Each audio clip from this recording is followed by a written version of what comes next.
Here, taking over for Daniel Dwyer on our live stage show here at Comic-Con 2013. And as you know, it's time for Halo Spartan Assault. Joining me from 343 Industries, I've got Dan and Frank. Gentlemen, welcome to the stage. Hey man, how's it going? It's going well.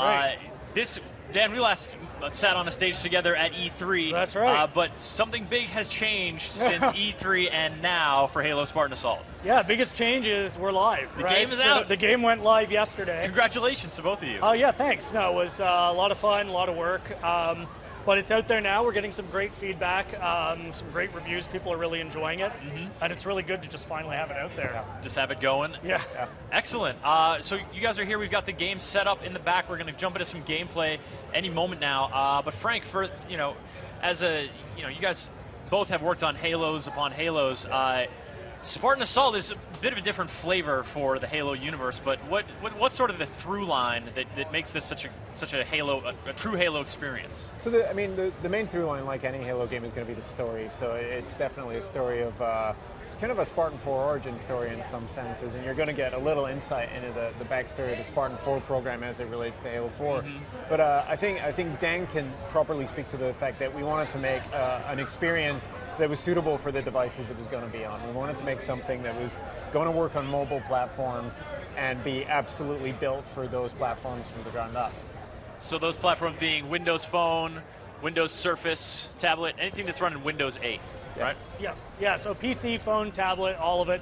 And as Frank was saying, the goal was really to create a fun Halo experience first, rather than worrying about how do we port our console experience over. Sure. We wanted to make, realizing we're using different real estate on phone, tablet, and all of that stuff, creating something unique that still felt like Halo. So you've still got the sandbox, you're still picking up weapons and vehicles, but it's a different way to play.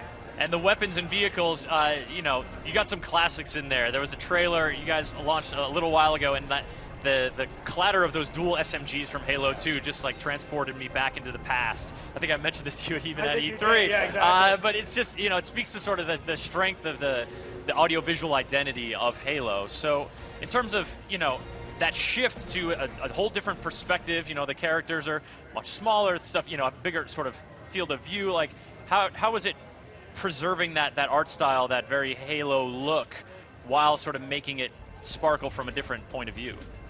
I mean, I think that the games have always held up pretty well when you've sort of detached the camera and looked at things from a distance. But I think you said it yourself, there's a lot of sort of material, concepts, sounds, and sights in the Halo universe that people have spent more than 10 years with at this point. And they're as familiar to some of our players as that, when you hear the sound of a lightsaber being, activated, you get it. You just know it's Star Wars and you're there. And I think people feel the same way about the sounds of the Warhog and the sounds of some of the weapons. And we've had to be careful in past Q&As about will dual wielding ever be coming back when we answer that question.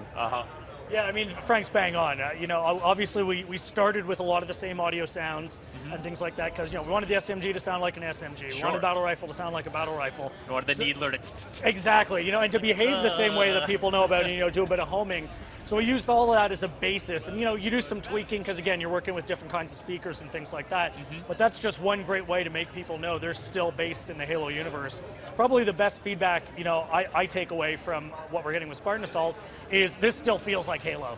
And for us, that's like, okay, that was exactly the goal. That's what we want people to say. We don't want you to feel like you're playing a different game in a completely different universe. And you see players, like, they'll take control of their Spartan, they'll start running, and they just go pick up weapons, they go, like, board vehicles, they go get on turrets, and they just know what they're doing.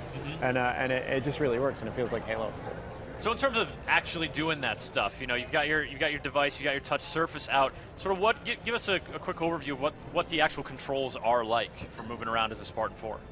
So yeah, we wanted to go for, a big challenge was how do you take Halo that, people have been used to playing like this on a controller and switch it for a touch interface.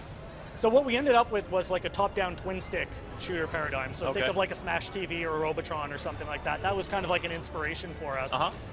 So those two controllers are your primary movement, so you're moving with your left hand and you're aiming and shooting with your right. And along the side of your screen, we've got things like use your Spartan ability, shoot grenades, interact with things in your environment.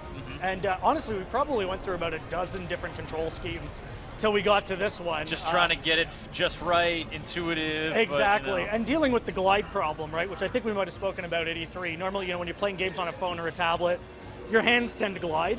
Oh, yeah. When you're playing, so we developed an adaptive system that actually glides with you, so it's actually a lot of fun. Yeah, you can't count on the player's thumbs being in the same place at all times. Exactly, Yeah. so as your hands do start to drift, your base moves with you, so you're not constantly like resetting yourself, which just works great. And the game contextualizes what you're doing, and it sort of knows what you're trying to shoot or get into and so on. And there is mouse control, of course, for the Windows 8 platform, and we're going to release software that will let you use Xbox 360 controller on a suitable PC. But really, it's built from the ground up to be a really kind of fun, portable experience. But there's a lot in there for every type of player. Yeah. No matter how thumb challenged they are. Now, you made an interesting mention of helping sort of building stuff into between the controls and the actual gameplay experience that kind of helps the player. And on consoles, as compared to PC, you've got the thumbsticks are not quite as sharp as the mouse, so you build in a little bit of aim assist. Is that kind of stuff you build in a little bit of? Those are kind of simpler problems for us to solve because there's 40 years of doing mouse controls and 10 to 20 years of doing analog stick controls. So those aren't the big problems. I think the thing that we're really proud of as a team and proud of the guys over at Vanguard is solving for that control scheme input with a non-tactile, smooth surface where you're not getting any real sort of visceral feedback from the screen, and it just feels right. And the best proof of that is people pick it up and they know what they're doing and they're doing it right. And I think that's the best proof point that you can have. You guys been showing it off here at the convention center? How's the reception been? It's been great. Yeah, we've got it going at Showcase over at the Hyatt. Another opportunity for people to get their hands on it. It's great, right? The biggest thing I take away when people talk about the controls is, people say, it took me about 2 minutes and I was able to go. And then boom, you're in there. That's exactly what we wanted, like a really quick ramp so people can just grab it and start playing Halo. The thing that blows my mind is I play a lot of mobile games and they tend to be simplistic and they tend not to go for ambition because of the form factor. But seeing people play the Surface version, it makes sense. It looks beautiful. It's a fairly powerful PC. But the phone version blows my mind. You're looking through the same window, the same fidelity of graphics, and it just looks incredible. So. Wow. Yeah, part of the goal was for it to be a showcase piece, right? I say all the time, people think of mobile games, you think of limitations, right? You think of what you can't do. And yeah, to Frank's point, the game looks just as gorgeous on your phone as it does on your tablet. And, that's really, really been massive for us. And now we've been talking a lot about sort of the players' interaction with the Surface, the controls, the single-player experience. But in some of the clips we've been seeing, there's cooperative, there's multiplayer experiences as well in Spartan Assault. So for the launch time frame, actually, we wanted to focus just on nailing that single-player campaign. Oh, okay. So yeah, it is all about single-player currently for this time frame. Okay. And because obviously controls, we wanted to make sure we nail. We wanted to make sure we were able to tell a good story, do the connection points back into Halo 4, tell a great story. Yeah. But I say all the time, launch is but the beginning, right? So we've got a long commitment to this. We've got some new content that's already on the books that we're planning. Frank mentioned the controller support that's coming. Yep. We've got some other stuff coming as well. Nice. The other thing that's really fun about mobile platforms is it's really fun, quick, and easy for us to put up new content, put on new things, and respond to feedback we're getting from people. Yeah, it's a different pipeline for you guys as developers, putting that game into players' hands. Yeah, and speaking of multiple protagonists, like you do have your AI buddies helping you. That must be and what I seeing saw, them yeah. from that perspective gives you, when I'm playing FPS games with AI, like I kind of ignore them and just go do my own Yeah, they're thing. outside the peripheral vision maybe. Yeah, but these guys are right there in front of you, and you can sort of pick your battles literally based on what your friendly AI is doing to help you. Yeah. And so it does change your sort of moment-to-moment tactics, but definitely your overall strategy. Yeah, because you got a bird's eye view. You can take in the whole tactical situation at one time without whipping your head around trying to get a lay of the land. All right, guys. Well, Halo Spartan Assault is out now for Windows 8. So PC, Windows Phone, Windows Tablet, and Surface Tablet. Yep. That's out now. And it's out now, so you guys can totally go download and play it right after you watch our awesome live broadcast all afternoon, of course.